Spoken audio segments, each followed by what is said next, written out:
students who are incoming who are not able to join us. Good? All right.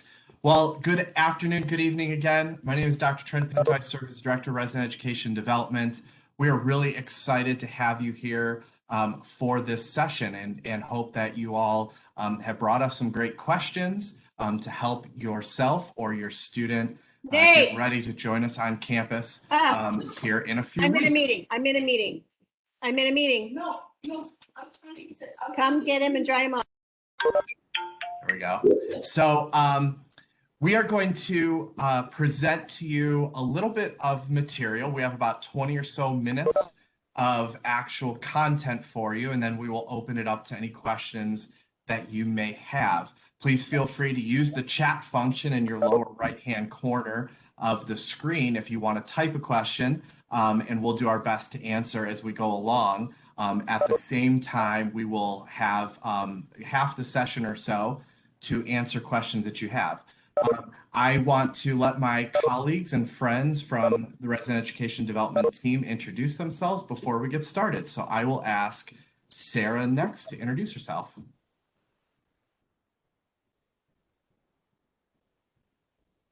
Hello, everyone. My name is Sarah Kennedy. I am the Academic Initiatives Coordinator within RED. Before I was the Academic Initiatives Coordinator, I was a Community Coordinator of Morgan's Hall for 2 years. And I will pass it off to Arihan. Hello, everyone. My name is Arihan. I'm not sure if my camera is frozen. On my end, it looks frozen, so it's fine. I mean, if you can see me, I'm here though. My camera's on. But I'm a fourth-year student here studying biology and neuroscience, and I'm going to be a second-year resident advisor, or RA, in Morgan's Hall. Great. And Seth?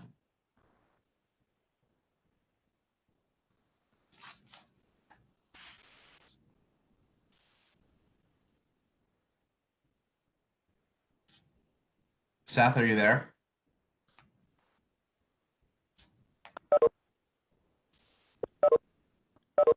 I just saw him at lunch today. I know he's here. I'm here. There you go. There you go. WebEx switches my audio settings every single time I join in. Sorry about that. Hi, my name is Seth Corlett. I am a fifth-year student at the University of Cincinnati studying organizational leadership with a certificate in deaf studies. This is my fourth year as a resident advisor for the university, and I'll be serving as a resident advisor in our CRC community. Happy to have you all here. It is hard to believe, Seth, it's been 4 years already. Oh yeah, trust me, I'm with you on that one. All right.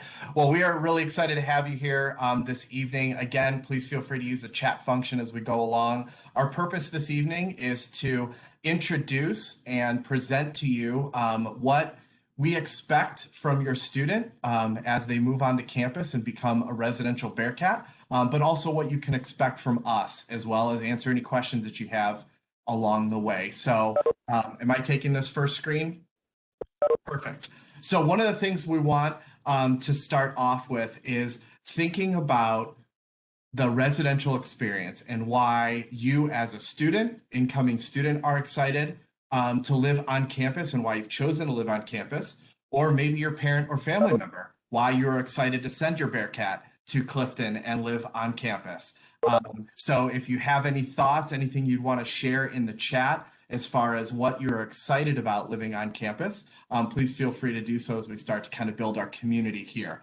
I will say that living on campus is an incredible experience. We have a very robust residential campus. We are expecting about 7,000 students on our campus this fall. And so we're really looking at having a very vibrant on-campus community as we move forward into the fall semester.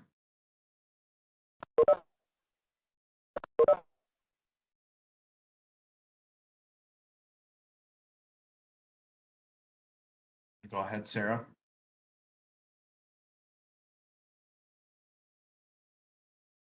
It's okay. So we want to ensure you and your family that living on campus is a really important experience.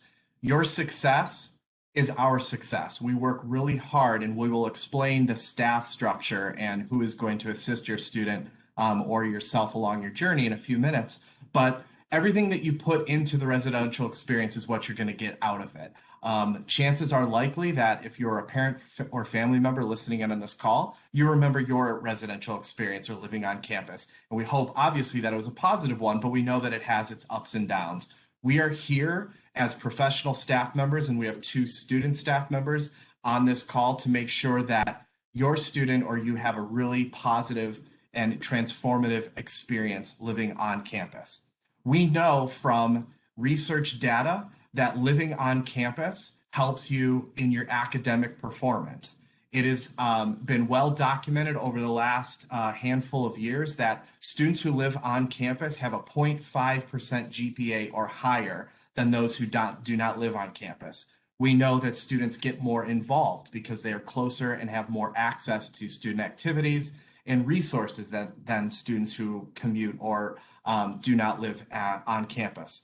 We know that there are opportunities to stay physically fit, to eat quick and healthy meals while living near the residence dining facilities, as well as make new friends. We are all about building positive community and being a part of your students' residential journey that coincides and supports their academic endeavors here at the University of Cincinnati. We know from the years of experience, and I've been doing this since 2002, that living on campus and the residential experience can be completely transformative and can be a life-changing experience. And like I said earlier, we know that there are ups and downs, and that's what we're here to help your student navigate through. But there is actual documented researched evidence that living on campus helps academic performance, engagement, persistence, and matriculation all the way through graduation. Next slide. All right. So the Bearcat Experience, this is essentially what we are hoping that your students or you will take away from living in our residence halls. So what we say is that learning does not just take place in the classroom. A big part of living in the residential community is that you get to learn how to live on your own and live within the community. You get the opportunity to develop life skills, including our core values, which you can see here is leadership, inclusion, community, and learning. Our program, the Bearcat Experience, is designed to ensure students become engaged citizens and that they are experience-based learners. And so with that, who does this? Who ensures that our students are having the best experience? So 2 of the main folks that your students will interact with. The first one is an RA. So this is a resident advisor. The 2 student presenters that are with us are both RAs. They are fellow student leaders responsible for promoting that experience and making sure that they're putting on programs and having fun moments to where your student is having fun but learning at the same time. And trying to ensure that your student is growing personally. And then resident advisors are students supervised by community coordinators. So a CC is a full-time, live-on master's level professional responsible for the management and administration of the building itself. So if you're wondering, well, who is my community coordinator for Dabney Hall? You can go to the website and you can actually see who that is. We now are completely updated with our staff, so you should be able to find that CC's email and contact them if you have any direct questions about your specific building. And I will pass it on. All right, so some general policies. My screen's still frozen, so I'm waiting for it, but just off the top of my head, smoking is not permitted in any of the residence halls. So that's just strict across all buildings, fire hazards. Alcohol is only allowed in some of the wet residence halls, so that's like Morgan's and Scioto. All other ones are strictly prohibited. No alcohol can be inside the building. The other 2, so electronic transportation devices are such as like the electronic skateboards, the bird scooters, limes. Those should not be inside a room or be charging. There have been previous incidences, so we don't want to have those occur again, but none of those are allowed in the residence halls. Guest policy, there's an asterisk because it's subject to change depending on this COVID situation that's with the Delta variant. So right now it's still open, but it's still there to change in the fall. And then pets are also prohibited in all residence halls unless they're pre-approved as a service animal, then they can be allowed, but that's only for service animals. No pets can be allowed in any of the residence halls.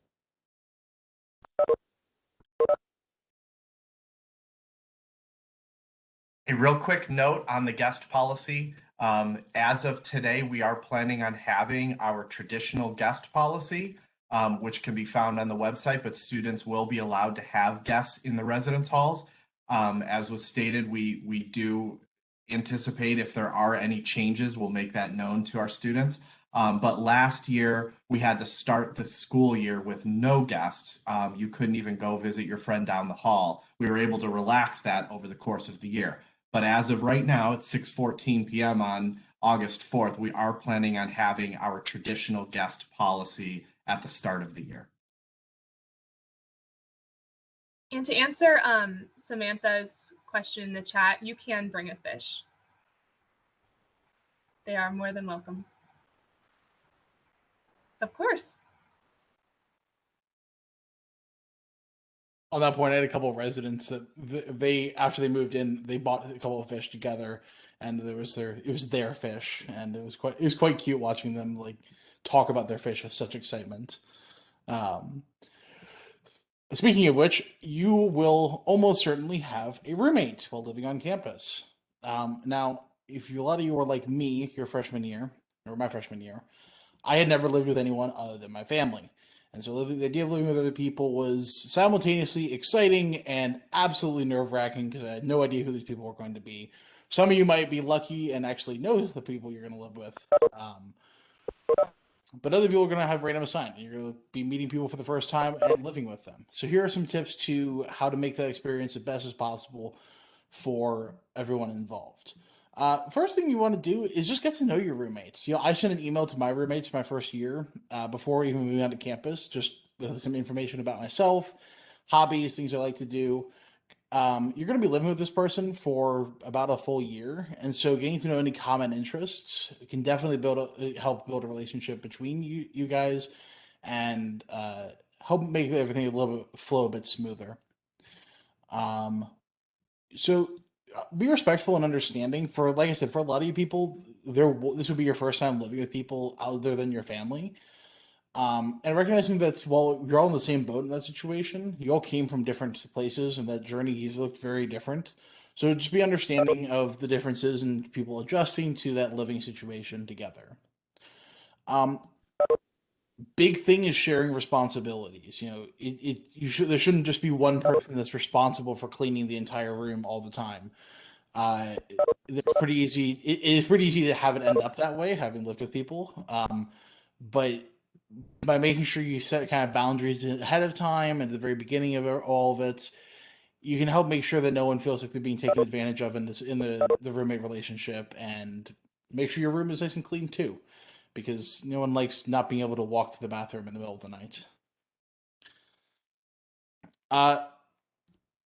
Possibly the biggest tip I could give to anyone living with other people is to actually communicate with your roommates. As crazy as it is, we can't read each other's minds. And if you're having an issue with something that's happening and you don't tell me about that, I have no idea. And I think everything's fine. So I'm going to keep doing what I'm doing, not knowing that it makes you want to cover my face with a pillow at night. So make sure if you're having issues with things your roommates are doing, communicate that to them quickly. Don't let it fester. Don't let it build up. Don't let it become this nasty fight of 1 month down the line because they've been doing this thing for so long that bothers you. Talk to them about it. And the last big tip is just be considerate of what your roommate needs. If one of your roommates is a final on Monday, maybe this isn't the weekend to have a bunch of friends over for a game night. Maybe you go to someone else's dorm. If someone's trying to sleep, maybe you shouldn't be watching TV with the volume blaring with it. You know, it's a shared space, and everyone has a right to feel at home within the space. So make sure you're considerate of what the other people have going on in their lives, and be there and supportive as best you can within it. And I'll just quickly add as well with roommates is that roommate conflict is very natural. It will probably happen at some point. You're going to have a roommate that's just going to do something that really irritates you, and it's going to be important that you communicate with that person so that you can have a healthy and happy and safe experience. These two RAs with us today, they've dealt with a lot of roommate mediation where they've kind of sat people down and said, hey, let's talk this out. Let's talk about your roommate agreement, which your students will make with their roommates, and talk things out and really get to a conclusion where everyone is happy. That's the ideal situation. So understand that if it happens, that's okay. It's very natural. In fact, I've never had any experience where we've gotten through a year and there hasn't been any roommate conflict. Like, that's funny, honestly, to think that that would be a thing. It is absolutely going to happen. It is okay. And we can process it together and we can handle it. And that's what your RA is there for, to help you navigate those hard conversations sometimes.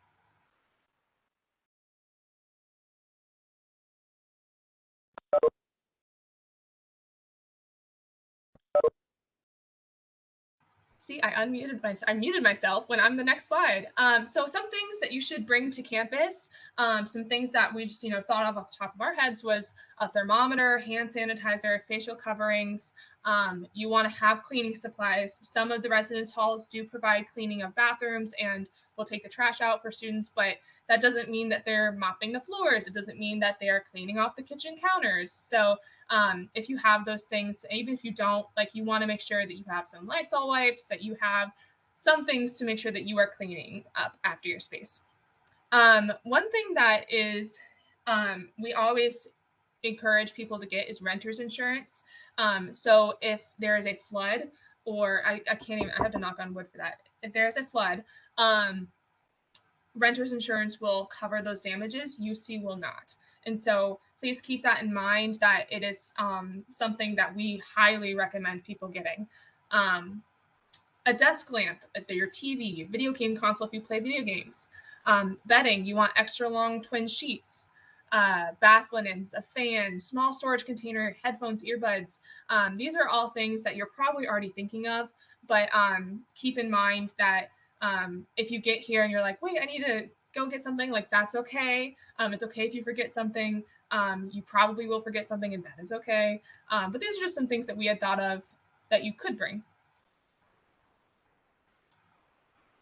A quick note on the renter's insurance: if you do not have it, some families check with their homeowner's insurance, and sometimes it will cover a student living in a residence hall on campus. So check with your homeowner's insurance as well, and don't necessarily rush out to get the renter's insurance if your homeowner's insurance is already covering those pieces.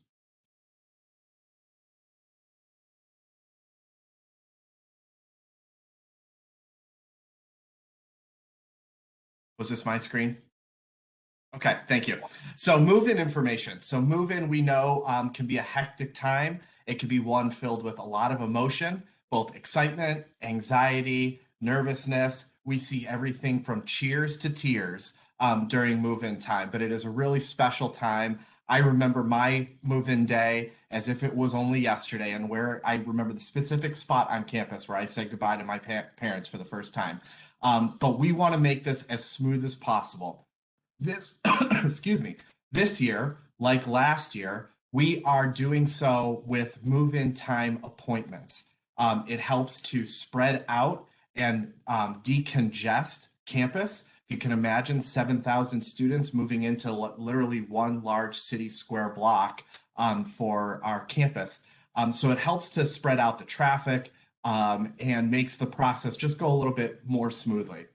You will be reserving your move-in time via the housing portal. It is open. Students are applying for it now. Please keep in mind there has been some communication, or there's been some miscommunication about the move-in times. You get a 15-minute window to sign up for. That does not mean you have to move in 15 minutes. That just means that's your 15-minute time that you have reserved. Please take your time in moving in, but we spread it out in 15-minute increments. I've already received a couple calls of how are we supposed to move in 15 minutes? Don't worry, you're not supposed to move in 15 minutes. You have time to do that. You'll be notified when your appointment has been scheduled or when the scheduler is open. And then your family moving guide will be mailed to your permanent address in early August, and we will communicate all of that information. But make sure you bring your energy, make sure you bring comfortable shoes. We will have carts to help you move items in. There will be staff members around directing folks, helping out with elevators. But we've just found last year and into this year that it's just a much smoother process when we spread it out over the course of a week rather than a few days. Also worth noting, if you're within a short drive, we do have the drop and go option. So if you wanted to come and drop items off the weekend before and then leave and come back later in the week, that is an option for some of our more local students. That way you can maybe spread it out over a couple of days. But move in, very exciting. We refer to move in as sort of our Super Bowl. We are excited to bring the Bearcats onto campus and get the year started, but we want this to be as smooth as possible. And remember to check the housing portal to get that scheduled.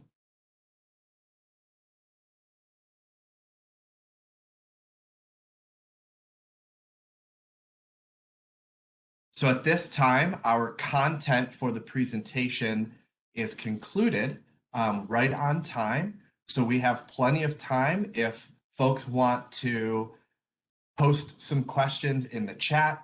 If you would like to raise a hand or unmute yourself or turn your mic on or camera on and ask questions. We've got two students who have been here now for a long time, and then Sarah and I as well who can answer questions. We do have questions in here about an end table nightstand for Turner Hall.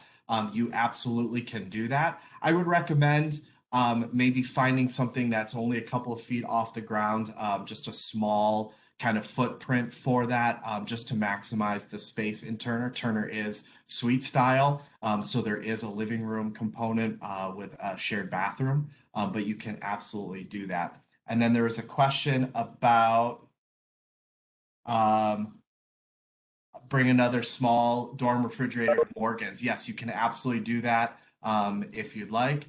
I would just recommend making sure that you're space conscious so that you don't bring in something that is too large. Sarah, do you want to take the overnight guest policy question? Yes, I can. So overnight guests, since our guest policy at this time is open, you're allowed to have overnight guests.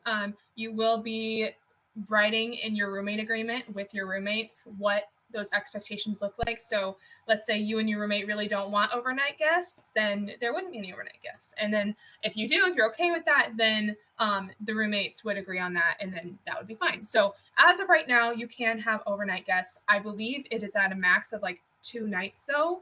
So you can't just have someone like living with you all the time. I believe it's 2 nights at a time, which I think that's correct, Trent. And then which UPA building you are assigned to? I actually don't know what that looks like, Trent. Do you? I'm trying to look up the room numbers. It has to do with the second number of your room assignment, whether you're in the south or north.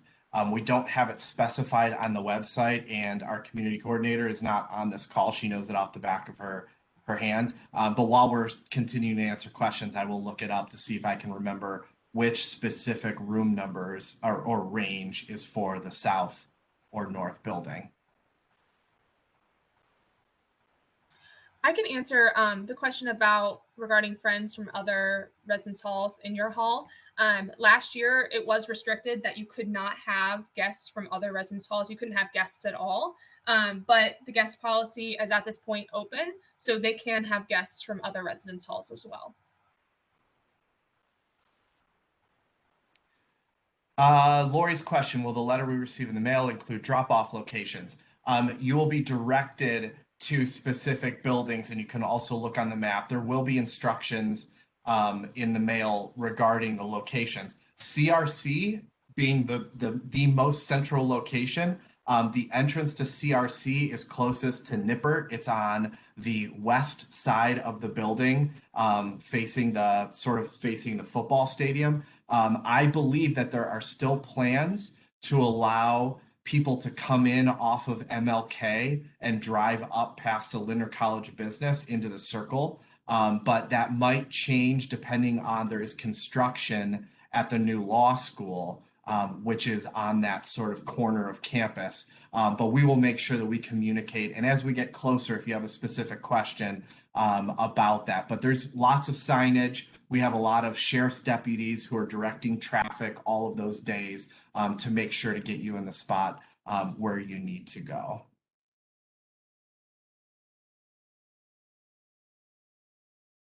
There was a question about whether U Square will have RAs, and they will. They have a whole staff over there, so they will for sure have that. Yep, I see a question about marching band. Dr. Nichter, the director of the marching band, typically sends housing a list of all of the students who are meant to come into campus early. So don't worry about only seeing times for later. He should be on the list. I would have him check with the director of the band to make sure that he's on that list, and that list is, it always gets to us, and they move in early every year. The question about move-in 2-hour window, that's to help folks keep it moving.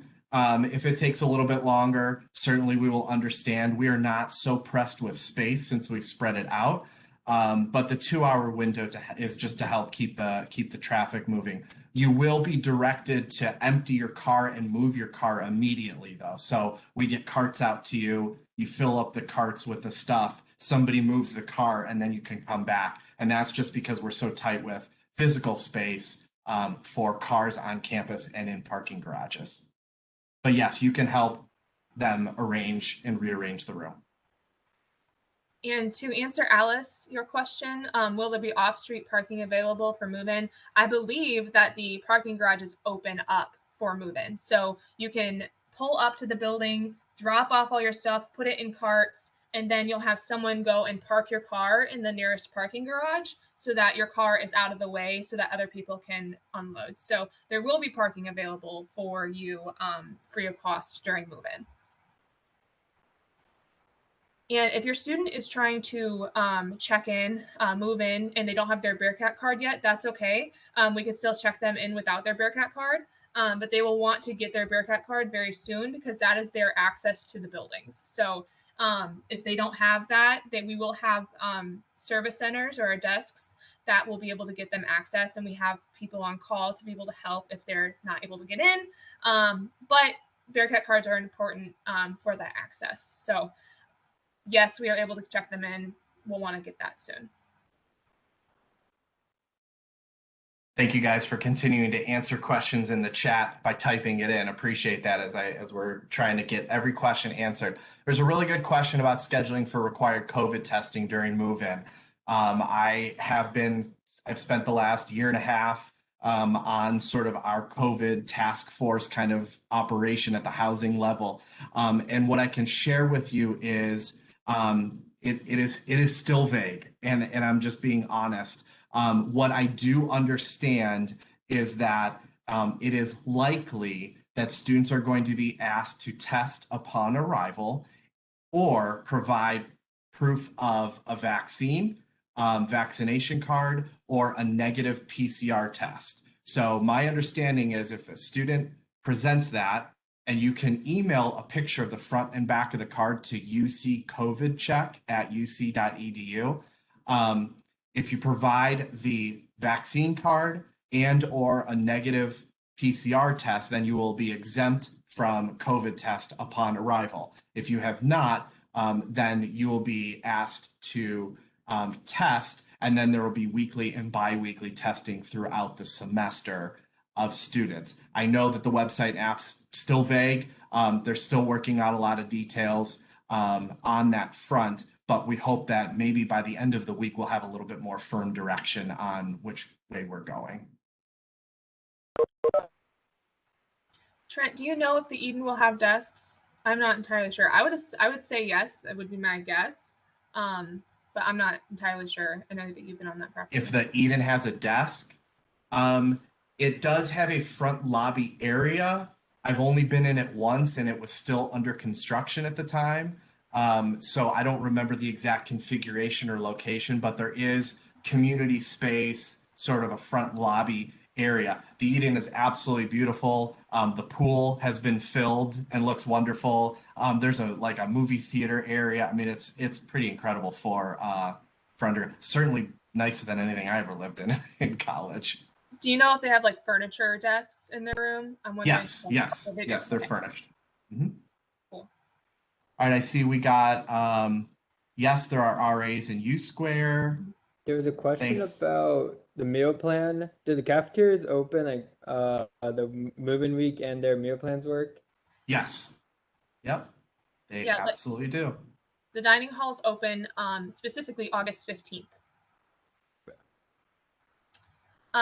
A good question about opinions on transportation. Is it worth it for a freshman to have a car on campus? I think if your student is considering and kind of thinking that they don't need a car, there is transportation available. There are many different avenues for that, many different resources. I've had many students not have a car and be able to get to Kroger just fine and be able to get to wherever they need to go just fine. So I don't think it's a necessary thing at all. I think they can absolutely go without. I see a question about Bearcat card until move-in. Sarah, those have gotten delivered to the front desks of the residence halls in years past, right? Where a student will get a key, and if they have not picked up their Bearcat card, it's at the desk. So I believe that's going to be still the practice. The Bearcat card office processes cards daily until they get them all printed. So you will be able to go directly to your dorm, pick up your card there. If for some reason it is not there, we will get it to that student immediately, as the Bearcat card office will be open during all of move-in week. For the question regarding policies regarding different gendered guests, all of our buildings are so there is all different genders in buildings. So there is no no women can be in this space. It's no areas like that.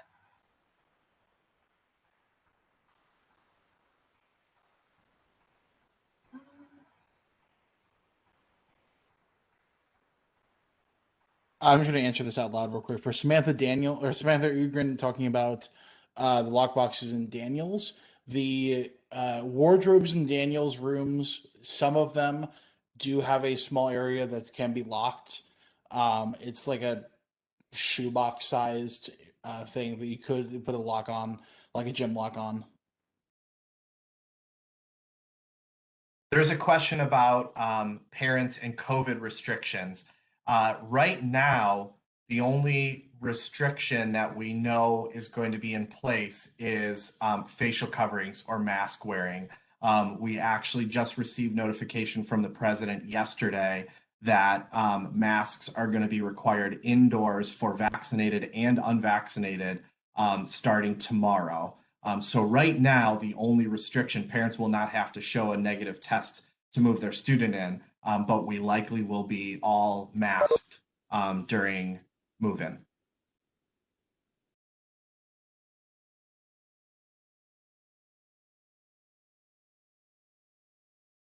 There's a question about if the assigned roommate has left. When will a new roommate be assigned to the room? We are processing waitlist applications every hour of every day. So likely you would hear about that probably by the end of the week, if not next week, as they try. The last I heard, there was still about 150 to 200 students on the wait list that they were trying to work out. But every day it kind of shifts as some students choose to go elsewhere, not live on campus. So it's a very fluid kind of number.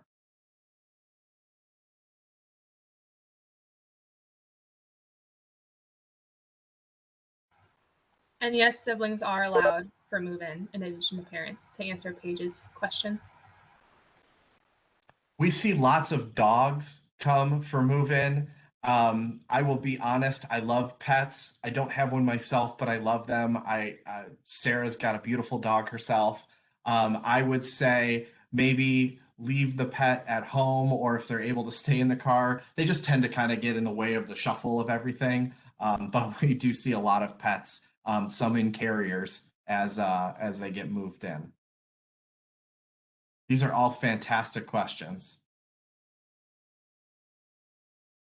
So the layout of UPA is in that link, and I could go back to the link here and send it to you.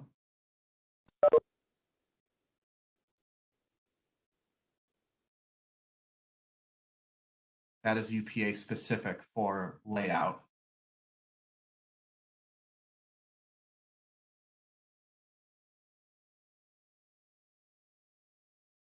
All great questions.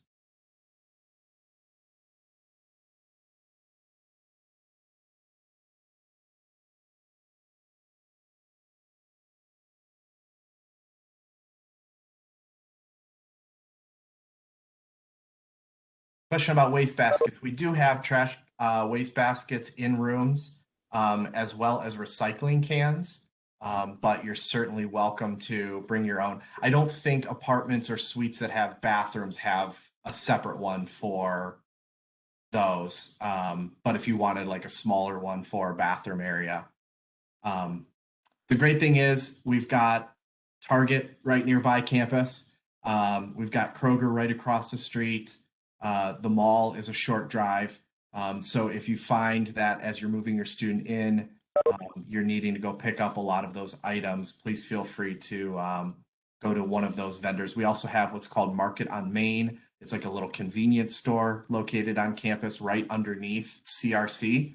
And they have a lot of those kinds of items as well.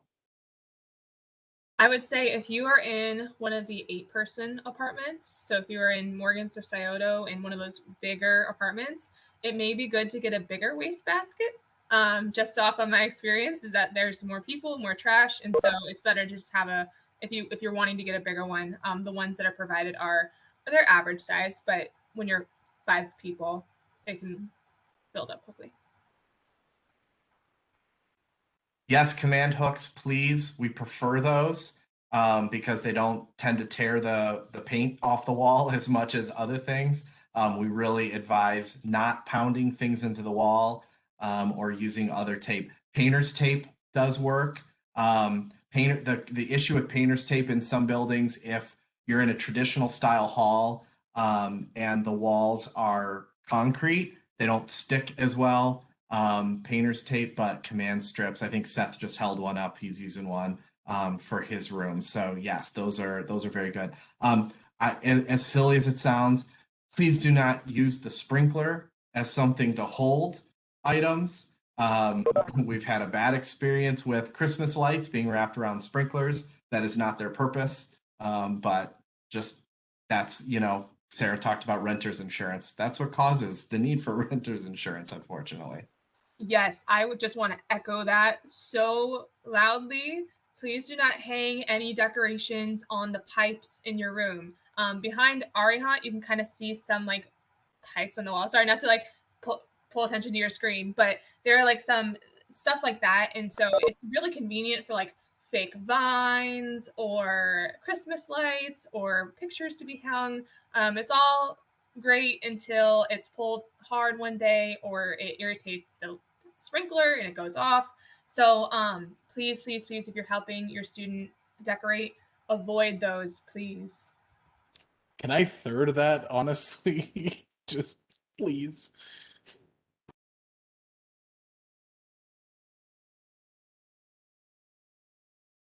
There's a question about HIPAA privacy and a POA. I'm not entirely sure. Trent or Sarah, if you can answer that. Yeah, I believe I have the answer. I am texting a colleague of mine who will have the answer. Hopefully by the end of our session, I'll be able to get the 100% answer, but I'm 99% sure right now. So we'll come back to that. So, for Melissa's question about moving out at the end of the semester and returning to the same room and roommate in the spring, yes. And it also depends on the building. So buildings like Morgan's Hall, I believe UPA, some of our apartment and suite styles, they do not close for winter breaks. They stay open the entire time. But there are other communities like Daniels or Dabney or Siddall that they completely close, and students will not completely move out, just move out for winter break and then come back in the spring, and they'll come back to their rooms and they'll come back to their roommates. So yes, is the answer to your question.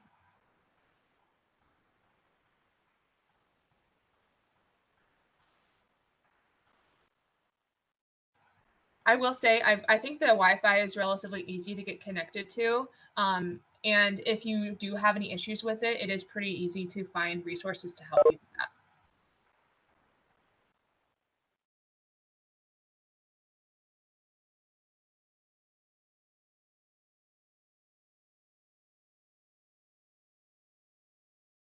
So for Laura's question, the single room in the 5-bedroom apartment is assigned to a specific person. So that room and bed is assigned to one person. So if your student does not have the single room, they have to go into the room that they are assigned. Does that answer your question?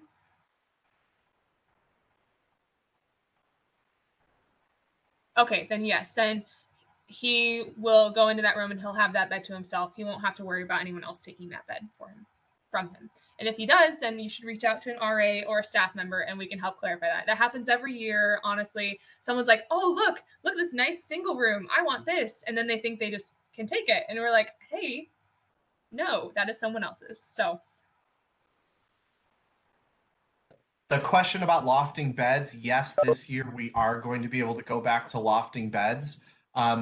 Every bed is going to start off at what we call a junior loft. So it's about 4 feet high. It's enough to slide a dresser underneath it, but they do have the option of lofting it higher. We just start them all off that way because there are certain parts that need to be installed by our housekeeping unit in order to safely loft the bed. So when you move in, if you determine that you want to set up your room and loft it higher, you can speak with an RA or go down to the front desk. They'll put you on the list with housekeeping to come around with the lofting parts to help raise it up a little higher. It goes up to about 5 feet or so. And for Laura, your student, it'll be like 510B. And then on the door frame, it will say B. And so when your student is moving in, they have a single, there's 2 singles in the room. Your student is going to look for whatever letter is on their assignment. I hope that you said that, and then I understood your question all of a sudden. So I hope that helps.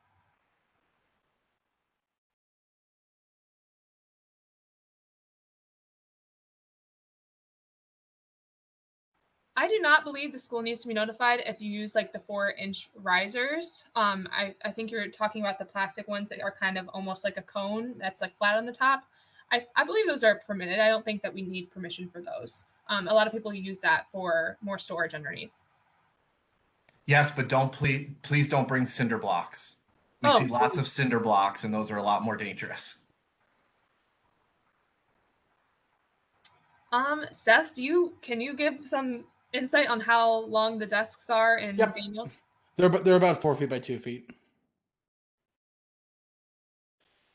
That was way more specific than I thought you were going to be able to give. I have a large PC setup, and so I measured the dimensions of it because I was looking for a replacement table for my house over the summer.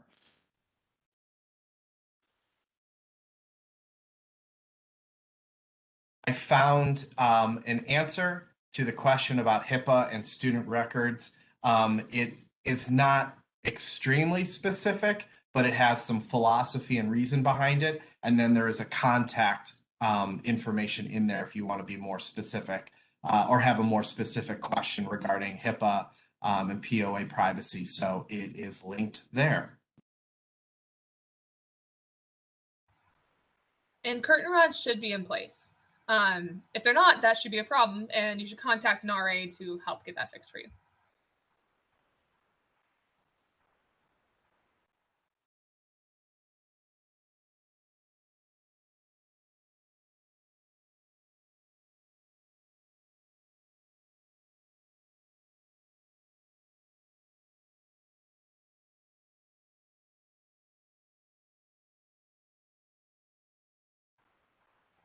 Any more questions? These were all really awesome questions.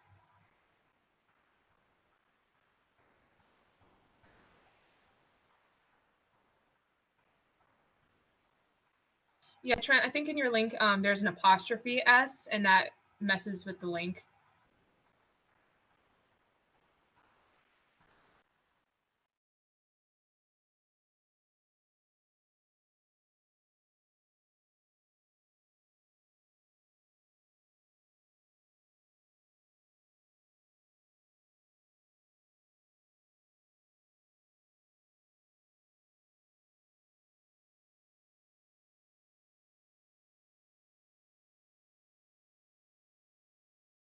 I think it's because if you click from it right out of the chat, it doesn't work. But if you copy and paste it, it works. I realized I was talking and I was muted. So virtual life. I was going to say the furniture in the living room of Scioto, it depends on what kind of apartment you're in, and if you're in a suite or if you're in a studio. But for the most part, you will have a couch, if not two, for the 8 persons. You will have a kitchen table and 4 chairs at least. And then if you're in an 8-person, the kitchen has an island that will have stools at the island. There will be no like table, like a coffee table or anything like that. So if that's something you're interested in getting, a lot of those apartments in Scioto have really big living rooms. So you do have that. I will say if you're going to bring furniture, try not to go overboard because that's a lot to move in to those spaces.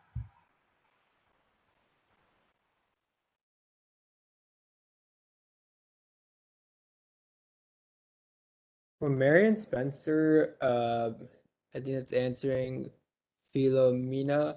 They're not really a closet from what I recall in Marion Spencer. It's kind of just a rod, and then you can put a sheet or something over it if you want to cover your clothes. Sarah or Trent, I'm not sure if there's been any updates to Marion Spencer. But from what I recall, I don't think there are closets in there.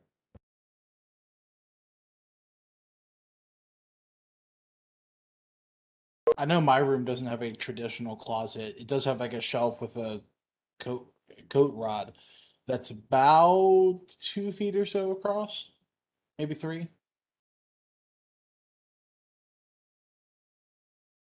For Page, traditional halls won't have closets per se.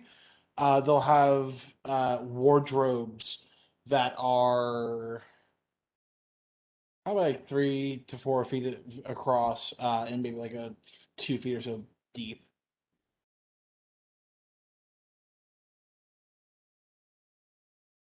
And Trent, correct me if I'm wrong, but for coffee makers, you can have a Keurig, but nothing with a hot plate. So a traditional coffee pot maker, we're looking for a Keurig. Correct. We don't want anything that's going to emit a lot of heat. So some people have asked about Foreman grills and those kinds of things. Anything that produces a lot of heat, we like to avoid. And then the beds in the traditional doubles, like a Sidal, yes, they are assigned A and B. That's mainly for the RA staff and our team when we go through and we say who's on what side of the room. And that's more for like damage purposes, just to make sure that we know who's responsible for what. But it doesn't mean it has to stay that way, and it doesn't mean you can't move the beds around and get creative with it. So you can go in and shift some things around.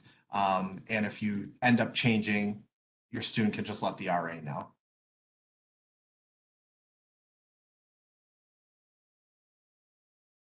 Yes, air fryers, rice cookers. The Morgans are traditional apartments, so they have full kitchens.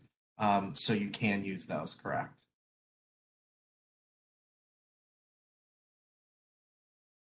And for the Stratford laundry, I believe that they're in the basement of each building. Okay, yeah, it's been a minute since I've been in those buildings, but the laundry is at the basement of each building. Yeah, some buildings in Stratford Heights are actually 2 buildings connected. So the laundry might be in the opposite one of your student, but they can still get to it from inside the building. And then in building 12, which is more of a traditional style hall, they are on the first floor as you come into the building down the right-hand side.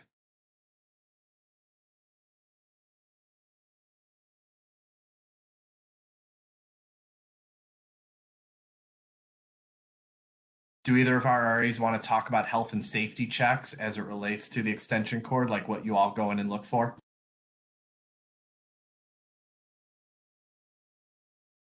If I remembered everything on the health and safety checklist off the top of my head, I would.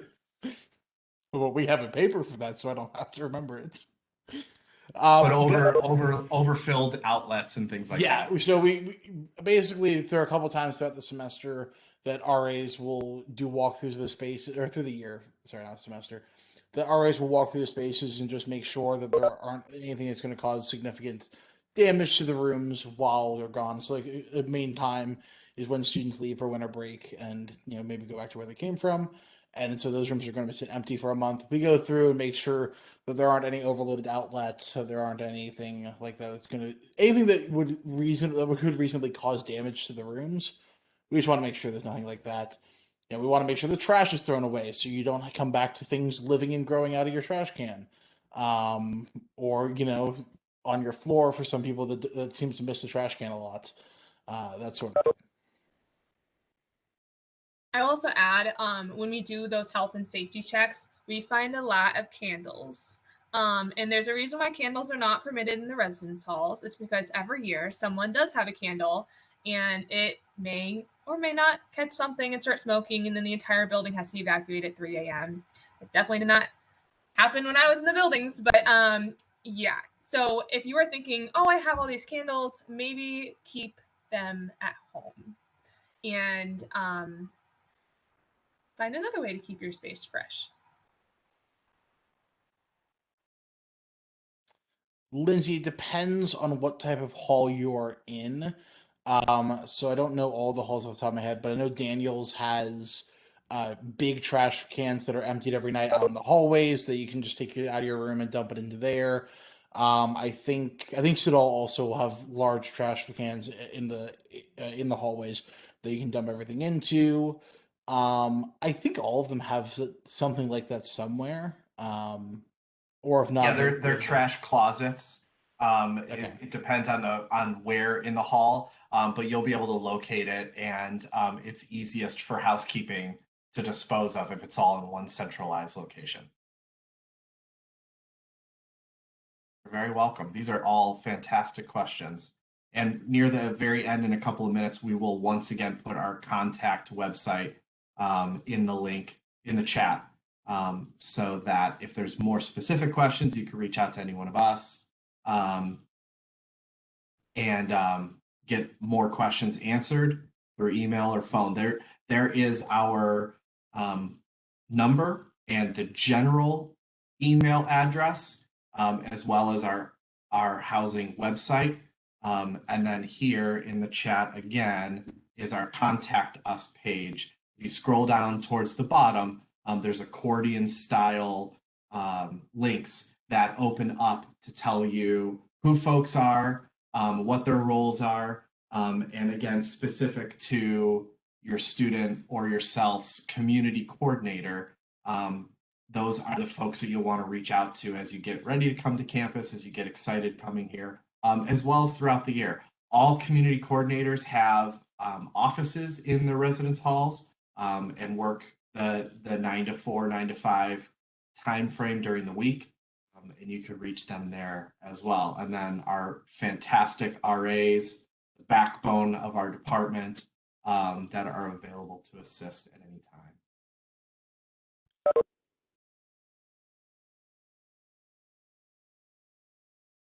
time. Is there somewhere we can find out if our student's room overlooks the courtyard in Stratford Heights? That is a great question. I don't know if we can tell by room number, but Nathan is the community coordinator of Stratford Heights. And if you want to send him an email, I bet you he would be willing to look it up and or maybe even head over there to answer your specific question, Kathy. And then, yes, this recording will be saved on the Bearcats Boost website. Let me pull that up for you.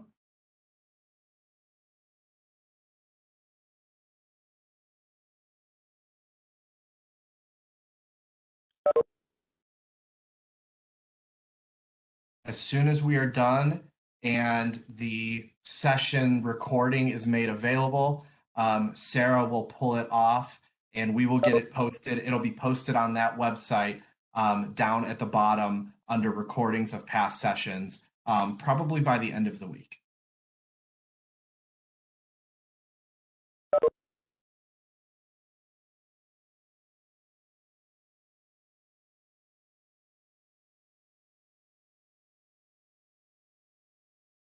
We still have a few more minutes. We're happy to stay on if folks have more questions for a few more minutes. If you need to jump off and go have the rest of your evening, we want to thank you very, very much for joining us. This exceeded our expectations, and we're just so excited that everyone is looking forward to coming onto campus. We cannot be more excited. We always get to this point in August where it's just like, all right, let's just get everybody back and get campus going again, because the place is really vibrant when everyone's here. So thank you all very, very much. And we will look forward to welcoming you to campus in just a couple of weeks. We will hang on for a few more minutes. If you have any other questions or if you want to pop on, thank you.